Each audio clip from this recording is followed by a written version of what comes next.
Hi everyone, welcome to another short video from WESIEacademy.com or www.wesieonline.com.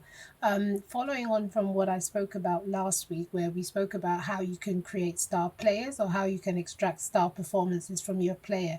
So this is the third video, I believe, in this series, and today I want to just touch briefly on what ifs, like some of the what ifs.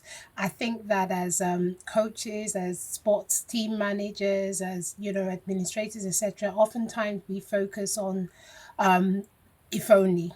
If only I had a bit more money, if only I didn't have to deal with the politics of the people around me and the powers that be, if only I had a star player, if only my star player wasn't injured, if only I had, I could get better players, or, if only I had more resources, etc.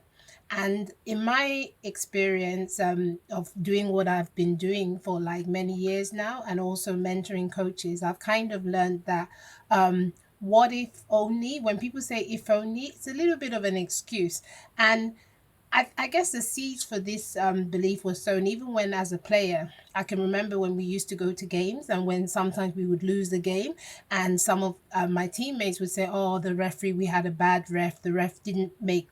The calls they made, just the ref was, they had an extra player, the other team basically had an extra player, and that was the ref that was playing for the other team because of the calls they were making, etc. And I always questioned, even at that time, that what if we ignored the refs? What if we just focused on what we needed to do and did everything we were supposed to do? And if we lost the game, we thought about what we could do, not the refs. Because at the end of the day, refs are human beings, and refs can be bought, if we're being honest. It does happen, but even if they're not bought, they can have natural biases, and sometimes they're fair. But in the heat of competition, we might misjudge their calls, etc. So to me, that became an excuse in some ways. And that frustrated me because I felt like we were using that as an excuse for our losses. We were using that as an excuse for people that weren't coming to practice consistently or weren't practicing the way they were supposed to practice. We were using it as an excuse for bad decisions made by the coaches, etc. So I've kind of, when I started this journey, because of certain things that happened along the line, and we've been doing this for well over a decade, almost a decade and a half, about 12, 13 years now. So I like to feel like I've learned a few things and certain things have been reinforced.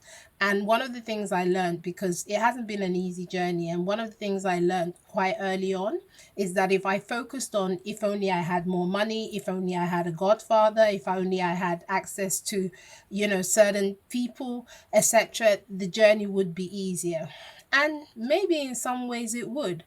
But if I let that be my focus, and then I'm limiting myself. And if I did that, I wouldn't be sat here, I wouldn't be standing here talking to you today. And one of the things that has helped me, and definitely I've seen the outcome, even in terms of a lot of people that I've mentored, I've spoken to along the line, that has helped, is just changing the focus. So rather than thinking about if only, it's about thinking about what if. So in my book, Truth About, I guess you can't see it because of the lighting where I am, forgive me, but I really just wanted to, again, it was me not trying to deal with if only I had a better setting, if only I had a better background, then this video would pop a lot more. But I've decided to work with what I have and not delay what I have to say, because I feel what I have to say is really important, and I believe it will help someone somewhere to maximize their performance and improve their output as a coach or as a team manager, etc. So I decided I'd do it anyway. But basically, in my book, Truth About Great Coaching, and if you want to find out more about this, people get it, you get it with the programs we run, the mentorship programs, etc., then just visit our website, www.wesie,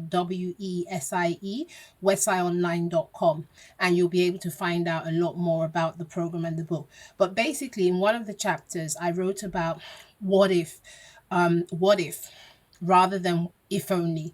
So, and there were three, there's probably I think 5 or 6 that I mentioned, but because of time, I said these videos would be short and sweet. I'm just going to talk about 3.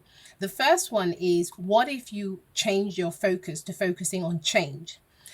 change in terms of your output as a coach, how you can create change in your setting, in your environment, in your training ground, how you can create change in the players that you coach or the athletes that you coach, how you can effect change in your community holistically. I think that if you just change your focus from if only to what if, I think that would help you to get a lot more, a lot more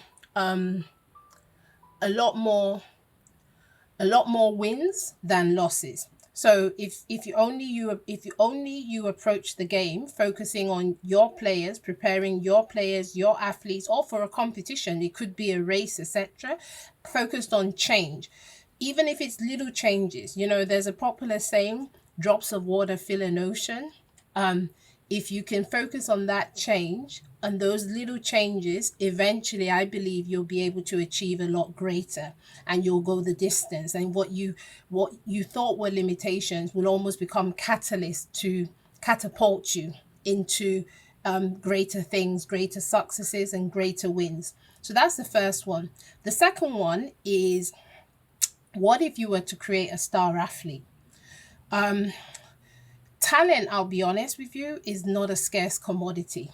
Talent has never been a scarce commodity. You probably find a lot more talented players than disciplined players, than hungry players or hungry athletes and disciplined athletes, and great coaches. Those are the scarce commodities. If you as a coach or a team manager decide that you're going to be a great coach, you're going to be a great team manager, and you have a player that's maybe not that talented in theory, but they're extremely hungry, they're extremely disciplined, then I would probably say you have all the ingredients there to make a star player or to get a star performance from a player. Some of the best coaches in the world, you talk about legendary coaches, have said, even I remember, I think it was the former Sir Alex Ferguson, for those of you that follow football or soccer, he was one of probably a legendary coach, the greatest coaches I think England has ever seen, a Scottish man that used to coach Manchester United. So I remember him saying that give him a player that's disciplined and hungry over a talented player any day, and he would choose a disciplined and hungry player or hung. So if you have an athlete that's hungry, that's disciplined, and you have another one that's extremely talented but haven't got the character, then I think you have a gem. You have a diamond that just needs to be sharpened, and you probably will find that will also become that would also become an asset to you and help you to get past the if only you had like a made star player. Then the final one I think is, what if you were to stop making excuses? Like I said at the beginning, and the example I gave, when sometimes I felt, and I'll be honest, my team at the time would turn up for games and I felt like we haven't practiced necessarily the way we were supposed to practice. Certain people haven't been consistent in training. The coach hasn't necessarily made the right decision. Even I could see at that time. And yeah, when we lose a game or we fall short, you're blaming the referee. Even if the referee makes bad calls, and like I said, referees are human, they will make bad calls at times. Are you going to put the hands and your destiny of your team, your players, your athletes in the hand of one person when there's a lot you can do to sway the balance? Because it's about balance. If you do everything you're supposed to do, then even if you get one or two bad calls in a game, it doesn't really matter. So I think that we need to be careful in everything we do, not to make excuses and to focus on what we can do. That's me done for now. Till next time, it's Funke coming live from WESIEacademy.com. Visit our website at www.wesieonline.com. Bye for now.